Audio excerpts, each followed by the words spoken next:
এ নিয়ে আরও জানাতে চট্টগ্রাম ও পাবনার ঈশ্বরদী থেকে সরাসরি যুক্ত হচ্ছেন সহকর্মী সাইফুল মাহমুদ ও বাজেদ বোস্তামি। প্রথমেই চট্টগ্রামে যুক্ত হচ্ছেন সাইফুল মাহমুদ। সাইফুল, সব ক্রেতারা তেল পাচ্ছেন কিনা আর কোনো কালো বাজারের অভিযোগ আছে কিনা জানাবেন। ফারিয়া, আসলে যেমনটি বলেছেন, আসলে তেলের এই সংকট কিন্তু আসলে দীর্ঘদিন ধরে চলে আসছে। কোনোভাবে যে এটি আসলে সমাধান হবে সেটা কিন্তু আসলে বোঝা যাচ্ছে না।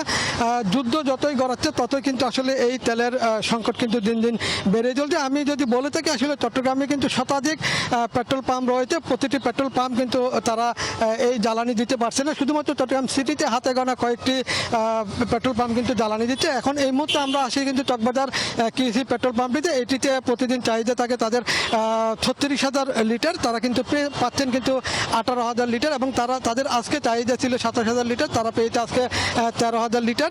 এবং তারা কিন্তু প্রতিটি গাড়িকে কিন্তু শুধু মোটরসাইকেলকে দিচ্ছে 500 টাকা করে, বাদ বাকি যে গাড়িগুলো আছে সেগুলোতে দিচ্ছে 2,000 টাকা করে।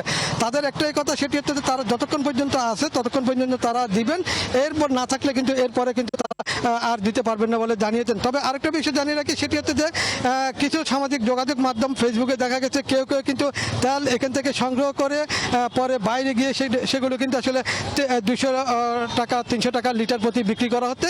তবে এই বিষয়টিকে কিন্তু যারা তেল নিতে আসেন তারা কিন্তু বলছেন আসলে এটা মনিটরিং করার দরকার আছে, এবং এটা সঠিকভাবে আসলে যদি মনিটরিং না করে তাহলে কিন্তু আসলে যারা তেল নিতে আসে তারা কিন্তু তেল পাচ্ছে না। যেহেতু এখানে যারা আসছে তারা কিন্তু বোতলে ভরে কিন্তু তেল নিয়ে বাইরে বিক্রি করার অভিযোগ রয়েছে, এবং সামাজিক যোগাযোগ মাধ্যমে তারা কিন্তু তেল বিক্রি হচ্ছে বলে এরকম একটা ঘোষণাও দিয়েছেন।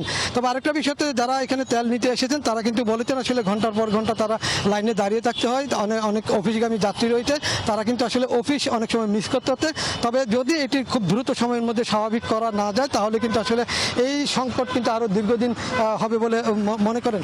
তবে এর আগে গতকাল কিন্তু চট্টগ্রামের সীতাকুণ্ডের 27টি পেট্রোল পাম্প রয়েছে, সেখানে কিন্তু উপজেলা নির্বাহী কর্মকর্তা 4টি পেট্রোল পাম্পে অভিযান পরিচালনা করেছে, এবং অভিযানে একটি পেট্রোল পাম্পকে অনিয়মের কারণে 50,000 টাকা জরিমানা করা হয়েছে। এবং একই সাথে পতেঙ্গায় জেলা প্রশাসনের পক্ষ থেকে অভিযান পরিচালিত হয়েছে, এবং সেখানে কিন্তু 6,000 লিটার কিন্তু অবৈধভাবে মজুত করার দায়ে সেই প্রতিষ্ঠানকে জরিমানা এবং এই চালগুলো উদ্ধার করা হয়েছিল।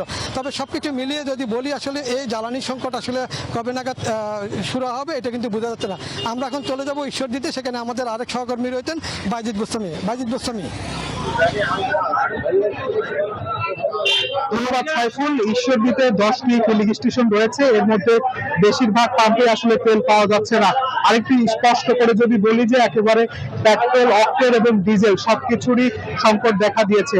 আমরা এই মুহূর্তে ঈশ্বরদী শহরের আলেবাগ এলাকায় মেন পেট্রোলিয়াম নামে একটি তেল পাম্পে রয়েছি। এখানে আমরা যেটি দেখছি যে সকাল থেকে তারা অক্টেন বিক্রি করছেন, এবং এ কারণে এখানে এই পাম্পের সামনে শত শত মোটরসাইকেল ভিড় করে রেখেছেন, পাশাপাশি বেশ কিছু ব্যক্তিগত গাড়ি চালকরা এসে ভিড় করছেন। আমরা দেখছি যে আজকে ঈশ্বরদীতে সকাল থেকে এই একটি মাত্র পাম্পেই তেল দেওয়া হচ্ছে। এখানে অনেক বেশি ভিড়, এবং সেই ভিড়ের কারণে ব্যাপক বিশৃঙ্খলার সৃষ্টি হচ্ছে, এবং এই ভিড় হিমশিম খাচ্ছেন সামাল দিতে পাম্প কর্তৃপক্ষ। এ কারণে আইন শৃঙ্খলা বাহিনীও মোতায়েন করা হয়েছে।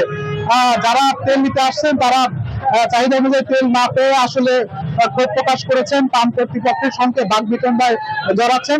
তবে পাম্প কর্তৃপক্ষ যেটি বলছেন যে অনেকে একাধিকবার তেল নিচ্ছেন এবং মোটর সাইকেলে করে তারা তেল নিয়ে বিভিন্ন জায়গায় বিক্রি করছেন এবং বারবার তেল নিচ্ছেন, তো এই কারণে আরো বেশি সমস্যার সম্মুখীন হতে হচ্ছে।